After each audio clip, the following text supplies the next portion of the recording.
Hi అండి. Welcome back to Nirmala's world. ఈరోజు Sunday specials మా ఇంట్లో ఏం చేసామో చూపిస్తాను. ఇది చికెన్ కర్రీ అండి.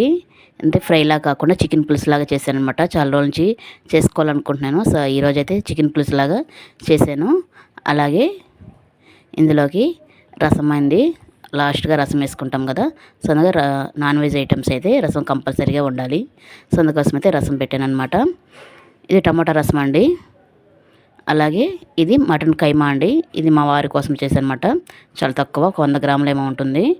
ఆయన వరకు అయితే మటన్ కైమా చేసాము. అలాగే వైట్ రైస్ అయితే ఇది మామూలు రైస్ కాదండి. ఇది బాస్మతి రైస్తో, అంటే చాలా రోజుల నుంచి తినాలనుకుంటున్నాను. ఇప్పటిదాకా అయితే బాస్మతి రైస్తో ఇట్లా వైట్ రైస్ తినలేదనమాట. సో ఒకసారి ట్రై చేద్దాం ఎలా ఉంటుందో.